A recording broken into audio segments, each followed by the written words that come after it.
നിങ്ങളുടെ ഇഷ്ട പരമ്പരകൾ എക്സ്ക്ലൂസീവായി സൺ നെക്സ്റ്റ് ആപ്പിലൂടെ തികച്ചും ഫ്രീ ആയി. ഇപ്പോഴേ ആപ്പ് ഡൗൺലോഡ് ചെയ്യൂ. ഒരു കേസ് കൊടുത്തിട്ട് പോലും എന്റെ ഭാഗം കേൾക്കാൻ ആരുമില്ലാതെ പോയില്ലേ?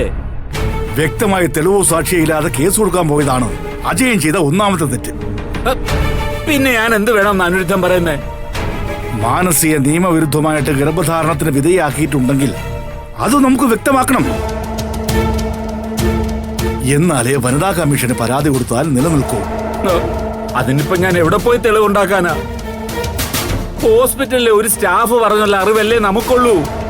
അത് പോരല്ലോ.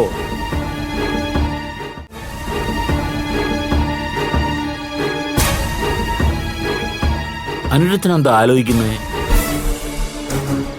അജയൻ പറഞ്ഞതുപോലെ ഭാവനയുടെയും സൂര്യയുടെയും കുഞ്ഞാണ് മാനസിയുടെ വയറ്റിലുള്ളതെങ്കിൽ ഉറപ്പായിട്ടും ഈ ചതിക്ക് പിന്നിലുള്ളത് ഞാൻ ഉദ്ദേശിക്കുന്ന ഡോക്ടർ തന്നെയാ. അതാരാ? അതൊക്കെ പറയാം. അതിനു മുമ്പ് അമ്പയൊന്ന് വിളിക്കണം. എന്നിട്ട് നമുക്ക് ആ ഡോക്ടറെ കാണാൻ പറ്റൂ. അങ്ങനെയാണെങ്കിൽ ഇപ്പൊ തന്നെ വിളിക്കേ. അമ്പാലിയോട് ഞാൻ സംസാരിക്കാം. അമ്പ ഇപ്പൊ ഹരിദ്വാറില. എന്നെ ഇങ്ങോട്ട് വിളിക്കും. അപ്പൊ ഞാൻ സംസാരിക്കാം. ധൈര്യമായിട്ട് നിൽക്കുക ചെയ്യാം. നമുക്കിപ്പോ വ്യക്തമായ തെളിവാണ് കിട്ടാൻ പോകുന്നത്. ഇത് വെച്ച് നമ്മൾ കളിക്കും. എനിക്ക് അത് മതി അനുരുദ്ധ. എന്റെ മോളെ ഒരിക്കലും വഴിയാധാരമാവാൻ പാടില്ല. അജയ, അതിനും വഴിയുണ്ട്. അജയൻ ബുദ്ധിപൂർവ്വം നീങ്ങിയാൽ ഭാവനയെ ആ വീട്ടിൽ നിന്നും എന്നേക്കുമായി ഒഴിവാക്കാം.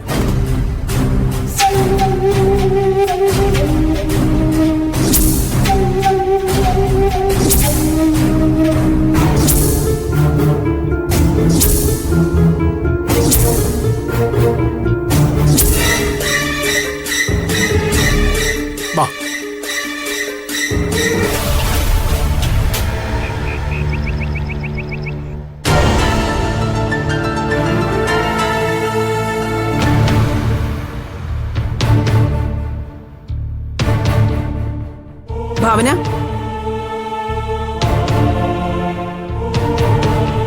നീ ഇതെവിടെ പോകുന്നു? ഞാൻ വീട് വരെ ഒന്ന് പോവാ. ആന്റി, എന്തുപറ്റി? അവിടെ വല്ല വിശേഷമുണ്ടോ? ഏയ്, ഒന്നുമില്ല. അമ്മയൊന്ന് കാണണമെന്ന് തോന്നി. ഭാവന, നീ പോകുന്നതൊക്കെ കൊള്ളാം. ഒരു കാരണവശാലും ഇവിടെ നടക്കുന്ന കാര്യങ്ങളൊന്നും അവിടെ ചെന്ന് പറയരുത്. തൽക്കാലം മാനസ പറഞ്ഞതുപോലെ തന്നെ എല്ലാവരും വിശ്വസിച്ചോട്ടെ. അറിയാലോ, ആരുടെയെങ്കിലും നാവിന്ന് സത്യം എങ്ങാനും പുറത്തു വന്നാ പിന്നെ എല്ലാവരും കോടതി കയറേണ്ടി വരും. അതെന്തായാലും കോടതി കയറേണ്ടി വരും. അല്ലെങ്കിലേ നിന്റെ ഏട്ടൻ തന്നെ നിന്നെ കയറ്റിക്കോളും. ദേവേട്ടൻ ഇങ്ങനെ പറയുന്ന എനിക്കറിയാം. ഞാൻ നടക്കാൻ പോണ കാര്യം പറയൂ, അല്ലെങ്കിൽ നീ നോക്കിയോ ജയ. ഭാവന, ദേവേട്ടൻ ഇങ്ങനെ പലതും പറയും. നീ അതൊന്നും കാര്യമാക്കണ്ട.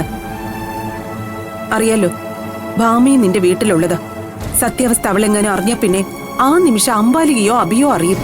ഞാൻ അവളോടൊന്നും പറയില്ല ആന്റി. മാനസയുടെ അച്ഛനും അമ്മയും ഈ വിവരം അറിയാതെ നോക്കിയാൽ മതി. അവരറിയുന്ന എന്റെയും പേടി. അല്ലെങ്കിലേ അമ്പാലിക ഒരു അവസരം കിട്ടാൻ വേണ്ടി നോക്കിക്കൊണ്ടിരിക്കുക. ഞാൻ പോവില്ലായിരുന്നു ആന്റി. ഇന്നലെ അമ്മ പല പ്രാവശ്യം ഫോൺ ചെയ്തിട്ടും ഞാൻ കോൾ അറ്റൻഡ് ചെയ്തില്ല.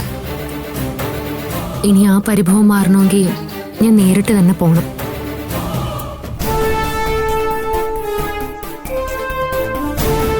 എടാ, നീയും പോകുന്നോ? അതെ അമ്മേ, എനിക്കൊരു ഫംഗ്ഷൻ ഉണ്ട്. ഭാവനയെ വീട്ടിലാക്കിയിട്ട് ഞാൻ അങ്ങ് പോകും. എന്തൊരു ഭാവന? അല്ല, ഞാൻ പറയുമായിരുന്നു വീട്ടില് സത്യം എന്താണെന്ന് പറയാനൊന്നും പോകണ്ടെന്ന്. ആരോട് പറയണോ ആരോട് പറയണ്ടെന്നൊക്കെ അവക്കറിയാം. അമ്മ അക്കാര്യത്തിലൊന്നും ടെൻഷൻ അടിക്കണ്ട. സൂര്യ, നമ്മൾ എത്രയൊക്കെ ഒളിച്ചു നോക്കാൻ നോക്കിയാലും യാഥാർത്ഥ്യം എന്താണെന്ന് എങ്ങനെയെങ്കിലും പുറത്തു വരും. ഇപ്പോ എല്ലാവരുടെയും കണ്ണിൽ മാനസ മോശക്കാരിയാ.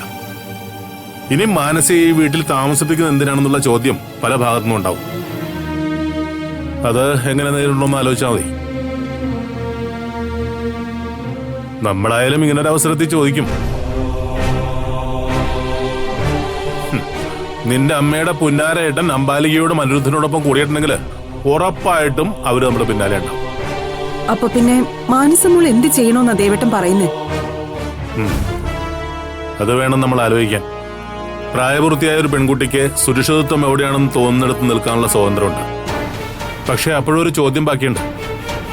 മറ്റൊരാളുമായി ബന്ധമുള്ള മാനസയെ എന്തിനാ നമ്മൾ സംരക്ഷിക്കുന്നത്? അവരുടെ സ്വന്തം മാതാപിതാക്കളെ അവഗണിച്ചുകൊണ്ട്, അതും ഇങ്ങനൊരു ഇഷ്യൂ ഉണ്ടായ സ്ഥിതിക്ക്. അച്ഛൻ പറയുന്നതിലും കാര്യമുണ്ടമ്മേ. ഇത് 1-2 ദിവസം കൊണ്ട് പരിഹരിക്കാൻ പറ്റുന്ന കാര്യമല്ലോ. ഇവിടെ ഇനി സംഭവിക്കാൻ പോകുന്നത് മറ്റൊന്നും അല്ലെങ്കിൽ മാനസയുടെ അച്ഛനും അമ്മയും പറഞ്ഞതുപോലെ അവര് വനിതാ കമ്മീഷനിൽ പരാതി കൊടുക്കാൻ നോക്കും. ന്യായം അവരുടെ ഭാഗത്തായതുകൊണ്ട് നമുക്കൊന്നും ഒരു പരിധിക്കപ്പുറം ഒന്നും ചെയ്യാൻ പറ്റില്ല.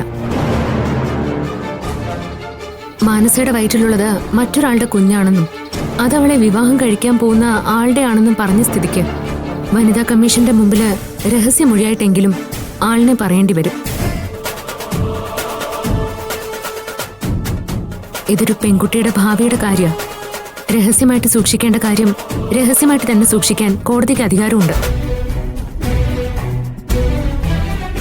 അങ്ങനെയാണെങ്കിൽ മാനസ കുടുങ്ങുമല്ലോ.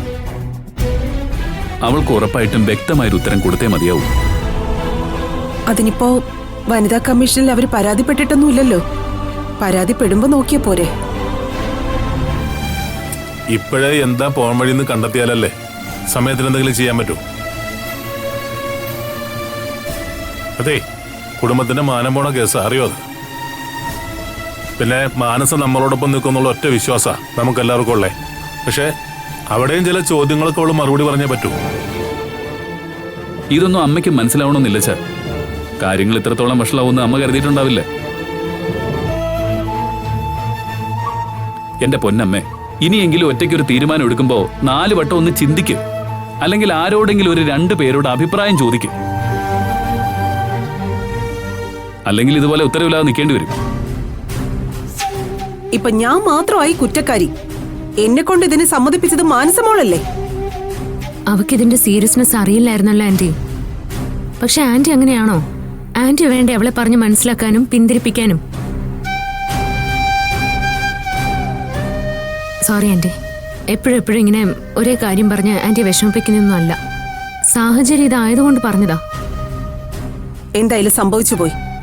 അടുത്ത പോംവഴി എന്താന്ന് നോക്കാം. എന്ത് പോകാൻ വഴി? ഇനി വരുന്നത് എന്തായാലും നേരിട്ടേ പറ്റൂ. എല്ലാത്തിനും ഒടുവിൽ ബാക്കിയാവുന്നത് മാനസയുടെ ജീവിത. അതിനൊരു പോകാൻ വഴി നീ തന്നെ കണ്ടുപിടിക്കേ.